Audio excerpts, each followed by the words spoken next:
ready to defend against Thutmose, although their ships on the Euphrates did try to defend against the Egyptian crossing. Thutmose III then went freely from city to city and pillaged them while the nobles hid in caves. Or at least this is the typically propagandistic way Egyptian records chose to record it. During this period of no opposition, Thutmose put up a second stele, commemorating his crossing of the Euphrates next to the stele his grandfather, Thutmose I, had put up several decades earlier. A militia was raised to fight the invaders, but it fared very poorly. Thutmose III then returned to Syria by way of Ni, where he records that he engaged in an elephant hunt. He collected tribute from foreign powers and returned to Egypt in victory, complete nor permanent, since he did not take Kadesh, and Tunib could not have remained aligned to him for very long, certainly not beyond his own death. This victory, however, must have had quite an impact, for the next tribute lists include Adana, a Cilician city, Nubian campaign. Thutmose's last campaign was waged in his 50th regnal year. He attacked Nubia, but only went so far as the fourth cataract of the Nile, although no king of Egypt had ever penetrated so far with an army. Previous kings' campaigns had spread Egyptian culture that far already, and the earliest Egyptian document found at Gebel Barkal dates from 3 years.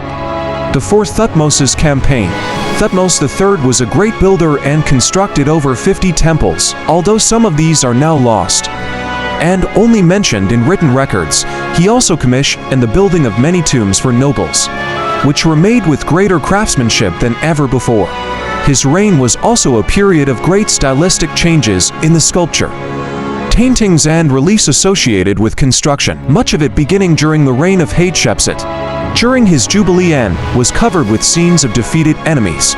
He set royal colossi on both sides of the pylon, and put two more obelisks on the south face in front of the gateway. The eastern obelisk's base remains in place, but the western obelisk was transported to the Hippodrome in Constantinople. Farther south along the road, he put up Pylon 8, which Hatshepsut had begun. East of the road, he dug a sacred lake of 250 by 400 feet and placed another alabaster bark shrine near it. He commissioned royal artists to depict his extensive collections of fauna and flora in the botanical garden of Thutmose III. For many years, Egyptologists theorized that following the death of Thutmose II, Hatshepsut usurped the throne from Thutmose III. Although Thutmose III was a co-regent during this time, early historians have speculated that Thutmose III never forgave his stepmother for denying him access to the throne for the first 2 decades of his reign. However, in recent times this theory has been revised, after questions arose as to why Hatshepsut would have allowed a resentful heir to control armies, which it is known she did. This view is supported further by the fact that no strong evidence has been found to show Thutmose III sought to claim the throne. He kept Hatshepsut's religious and administrative leaders. Added to this is that the monuments of Hatshepsut were not damaged until at least 25 years after her death. Late in the reign of Thutmose III, when he was quite elderly, he was in another co-regency, this one with his son, who would become Amenhotep II, who is known to have attempted to identify the works of Hatshepsut as his own. Additionally, Thutmose's mortuary temple was built directly next to Hatshepsut's, an act that would have been unlikely to occur if Thutmose III bore a grudge against he after her death. Many of Hatshepsut's monuments and depictions were subsequently defaced or destroyed, including those in her famous mortuary temple complex at Deir el-Bahari. Traditionally, these have been interpreted by early modern scholars to be evidence of acts of damnatio memoria, condemning a person by erasure for recorded existence by Thutmose III. However, recent research by scholars such as Charles Nims and Peter Dorman has re-examined these erasures and found that the acts of erasure, which could be dated, only began sometime during year 46 or 47 of Thutmose's reign, c. 1433 BC. Another often overlooked fact is that Hatshepsut was not the only one who received this treatment. The monuments of her chief steward, Senenmet, closely associated with her rule, were similarly defaced where they were found.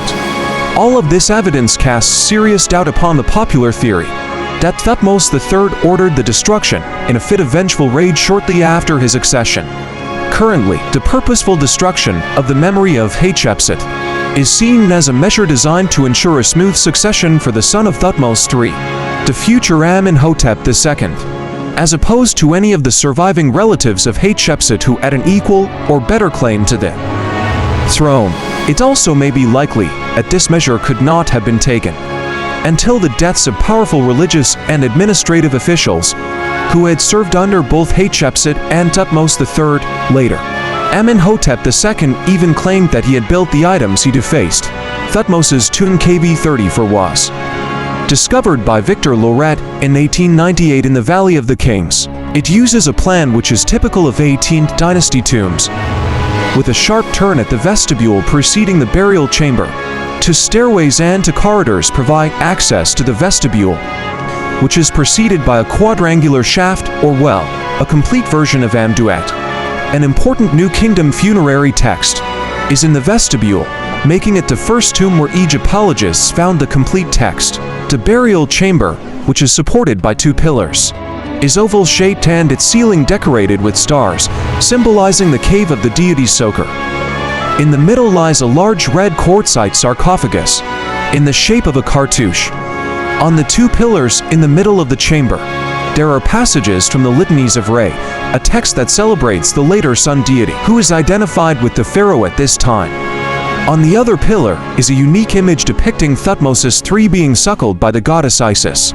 In the guise of the tree, the wall decorations are executed in a simple diagrammatic way, imitating the manner of the cursive script one might expect to see on a funerary papyrus, rather than the more typically lavish wall decorations seen on most other royal tomb walls. The coloring is similarly muted, executed in simple black figures accompanied by text on a cream background with highlights in red and pink.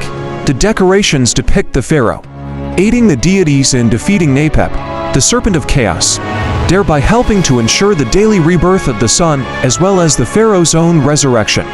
According to the American Egyptologist Peter der Manuelen, a statement in the tomb biography of an official named Amenemheb establishes that Thutmose III died in year 54, 3 per day 30 of his reign, after ruling Egypt for 53 years, 10 months and 26 days K.180.15. Thutmose III died 1 month, and 4 days shy of the start of his 54th regnal year, when the co-regencies with Hatshepsut and Amenhotep II are deducted. He ruled alone as pharaoh for just over 30 of those years.